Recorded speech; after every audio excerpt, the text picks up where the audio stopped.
everybody. Welcome to the Build Young, Grow Wealthy podcast. My name is Walida Cherie. I decided to do things a little differently this month in my book club. Since Thanksgiving is this month, I figured it was only fitting to find a book that focused more on gratitude. After searching many reviews on Amazon, I decided that I would go with this book, and it's called Living in Gratitude by Angeles Arrien. Without further ado, let's get into this.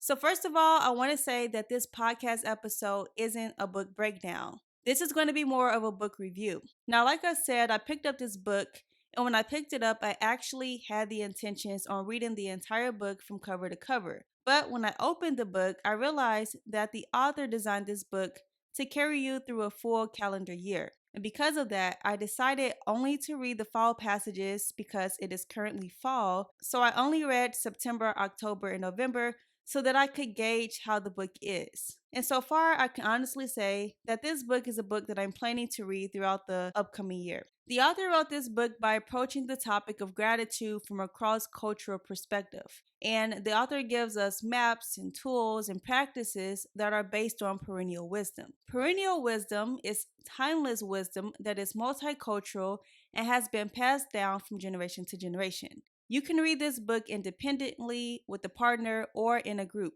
The author suggests that the glue that connects societies and relationships is an expression of gratitude, and gratitude is a choice, not an emotional response. We express gratitude through thankfulness, whether written or spoken, by extending our time doing positive deeds, giving our resources, or using our gifts, or it can be helping someone in need in an unexpected way. The author Angeles suggests that there are 4 universal portals or entryways to get to gratitude. The first one are blessings, and blessings are the good that we experience in our lives. The second portal are our learnings, and a quote that I like is, "If you're not learning, then you aren't growing. And if you aren't growing, then you aren't living." So for me, what this means is that learning challenges us to re-examine, to help us to stretch, and also to rise to new standards of excellence. The third portal are mercies, and mercies is what helps us to show kindness towards someone that doesn't deserve it. Or it can be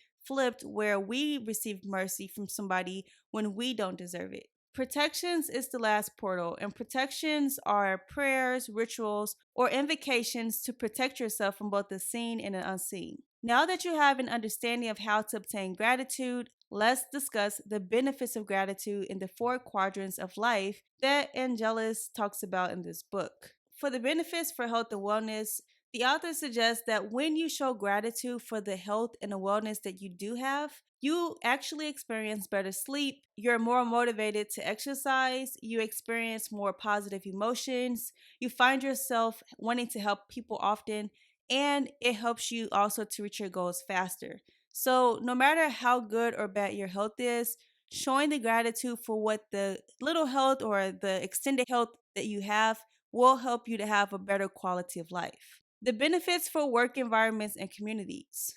When you show gratitude for the places that you work and the communities that you live in, they did a study that showed that employees with frequent positive emotions were more likely to be loyal and less likely to quit, and helped organizations to be more profitable. The benefits of showing gratitude for your financial well being is to realize that when you make money, it's not all about just your bank account. It can put you in a position to help the people that you love.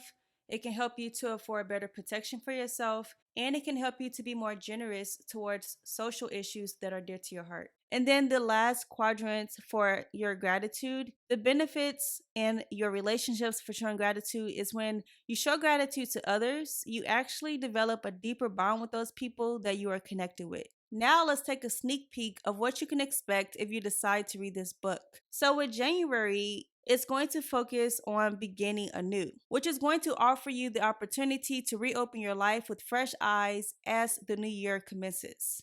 In February, you are going to learn about attending to the heart, which focuses on gratitude and love.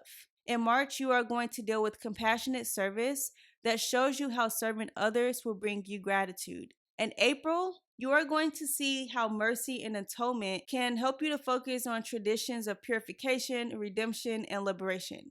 May is about the gift of grace, which invites spontaneous gratitude. June is the power of equanimity, that shows you how to be balanced at the midpoint of the year. July, which is my birthday month, embraces nature, which is also a big part of what I do already. August is cultivating peace, which activates all four portals to gratitude, which we just mentioned. September is opening to the guidance of wisdom, which is embracing new pathways to a better life. October is letting be and letting go, which offers a time to appreciate things the way they are. November is grateful seeing, which is expressing your gratitude for who and what are in your life. And December is examining the mystic heart, which is finding joy in dark moments in our lives. As you can see, every month will challenge you to grow in a different area. Now let's discuss the practicality of this book. At the end of each chapter, you will find reflections and practice exercises, and they are designed to help increase your understanding of the chapter's concepts and work them into your life and cultivate gratitude. I highly recommend not skipping over this part of the book, but instead getting a pen and notebook and complete each exercise. This is where the learning portal of gratitude comes in. You might be challenged, but remember, the whole idea is to help you to grow. Lastly, you will see review and integration at the end of each chapter. The first practice is to review gratitude in the four quadrants of your life: work, relationships, and finances. But in the center, you'll notice, and the author goes into more detail, that character and spiritual development is at the center.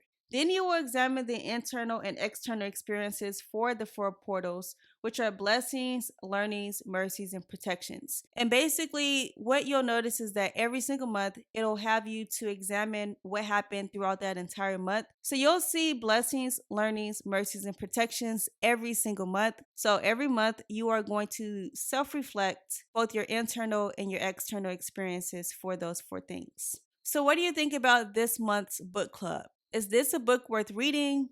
How do you practice gratitude? If you are new here and enjoyed this episode, I would appreciate your gratitude by you subscribing to the channel. If you are a returning listener, I would appreciate if you share this episode with a friend and you left me a gratitude review. That's all I have for now. Until next time, I will talk to you later.